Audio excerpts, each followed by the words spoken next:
Looks heavy, all right. Well, if I'm all in now, I wonder what I'm going to be like this afternoon. Well, I guess I'll live. Yeah. Everything's so high, I've got to keep my nose to the grindstone. Yeah.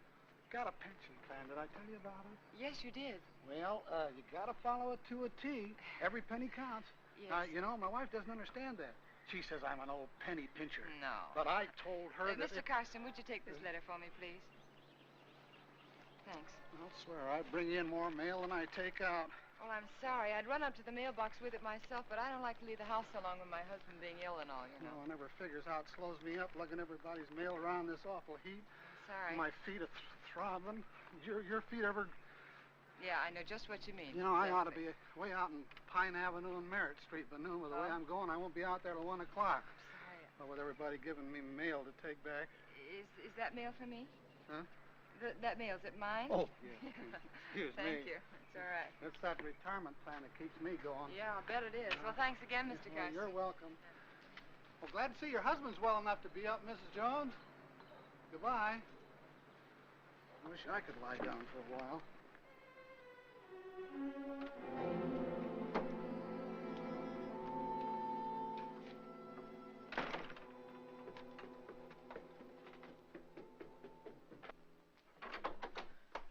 George, you were out of bed.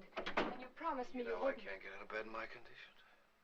But, dear, the postman said he saw you at the window. Did he, really? Well, no, he didn't actually say he saw you. But... Postman's got a touch of sunstroke. Yeah, me too, I guess. Oh, that hot wind certainly doesn't help much. You finished? Yes, very nice, thank you. I'm glad you got that letter off. Come over here, Ellen. Sit down.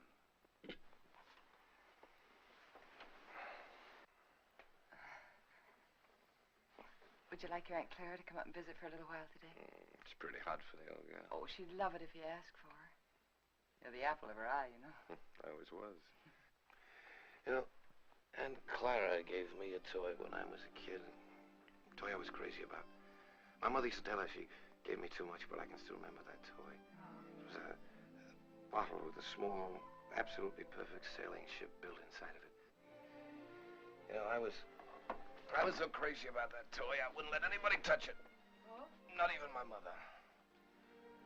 One day I was making a garden, making a garden in the backyard. A neighbor boy came running out of my house with my ship in his hand. Somehow I got it away from him without breaking it. I don't know what I said to him, but he looked awfully scared and white. And suddenly I was frightened too, thinking he might have broken it, the ship, I mean. I picked up the little rig I'd been playing with and began hitting him with it. And where his face had been so white, it was all blood. I think I might have killed him if Mother hadn't come out. She took him into the house, into the bathroom, washed his face. They were both so excited that I felt safe. I had my little ship again. When the neighbor boy stopped crying, Mother turned to me and she said, "Give it to him." She sounded so strange and quiet, I knew I had to. He held out his hand. I could see he hadn't learned anything, so I handed him the ship, but just as he was about to take it, I let it drop on the tile floor and I stepped on it. You'd never have known what it was, but somehow or other it was mine. Mine more than it had ever been before. I remembered every little perfect thing about that ship. But to them it was just a mess of broken glass and matchsticks on the bathroom floor. Ellen, you know who that neighbor boy looked like? You know, very much like Graham. Your Dr. Graham was going to find himself in exactly the same position as that little boy. But we're not going to have him here again. But that doesn't change the fact that you're wrong about him. He's been wonderful to you, so thoughtful and given you so much time. Maybe that's because he's a bachelor, huh? No home life. He's been a good friend to us. Ellen, time's limited, so you must listen carefully. Randy Graham may have you all right, but he'll be disappointed with what he gets. George, please. George, I can't let you talk this way anymore. fill this up.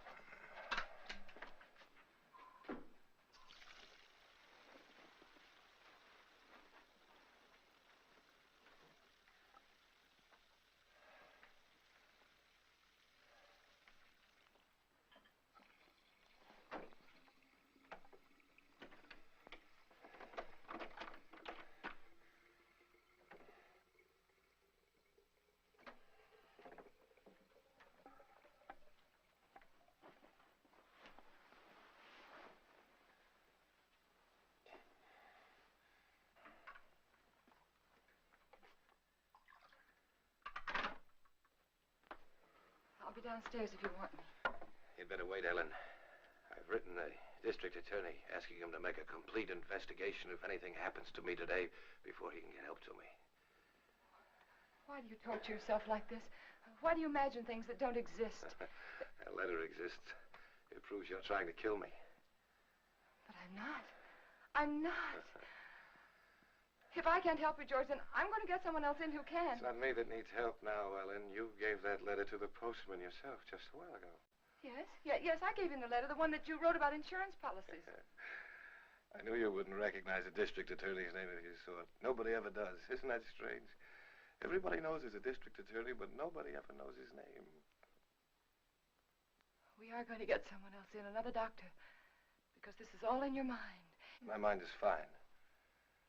Just to reassure you on that point, let me tell you that letter was about insurance.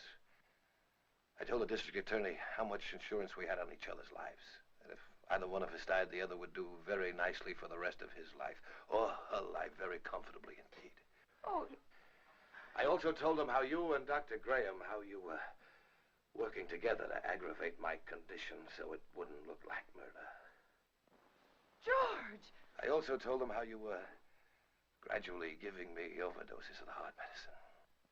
But that isn't true. Anyone would know that isn't true. Would they? Why is that bottle almost empty, huh? We only got it the other day.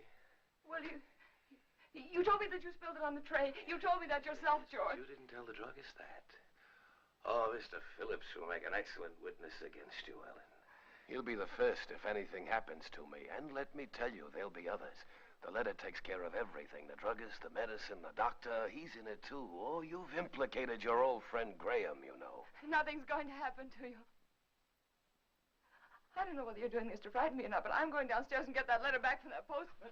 You're not going anyplace anymore, Ellen. Because I'm going to kill you. I decided that definitely this morning.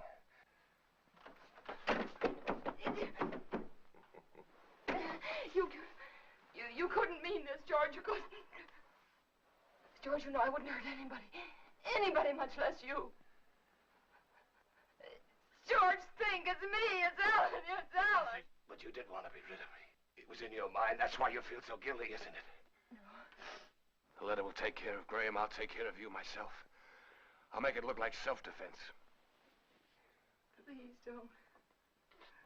There are just too many things against you, Ellen. You used to say that you were lonesome until you met me. George. George, you love me. I loved you, George. And since I've been sick, since he's been coming to the house, you've hated the sight of me. No, I haven't.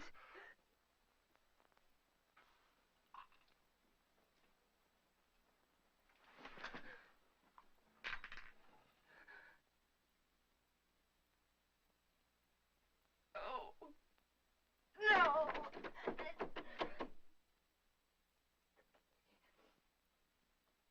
Key. It was one of those awful dreams. The kind I used to have when George was overseas. That man lying there was George, my husband. He was dead, and he died trying to kill me.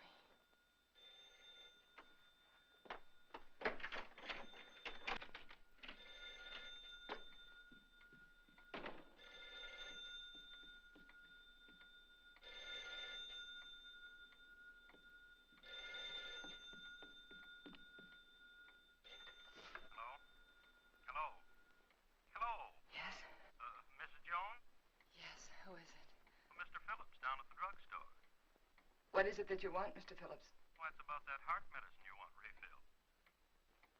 Yes? Can't refill it without another prescription. I see. We'll just let it go. Let it go? That is, until I talk with Dr. Graham. Oh. By the way, Mrs. Jones, according to my records, you got that prescription filled just the other day. But my husband knocked that bottle over on the tray and spilled it. Oh? You didn't tell me that when you called before. But that's what happened. I promise you that's what happened, Mr. Phillips. All right, Mrs. Jones. You don't have to promise anything. I didn't tell you before because I didn't think it was necessary. Well, it wasn't. Look here, Mrs. Jones, I didn't... George said that Mr. Phillips would be a witness against me. I just thought it was such A witness. You got that prescription filled. I'd warn you, that's all. I'll see that you get another prescription. Yes, you just get in touch with Dr. Graham. Oh, why didn't I tell him about George?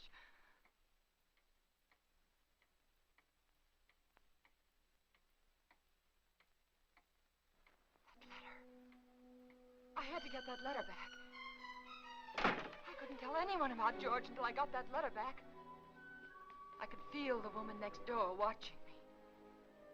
Maybe she'd be a witness against me, too. She could tell them how I ran out of the house and then back in again.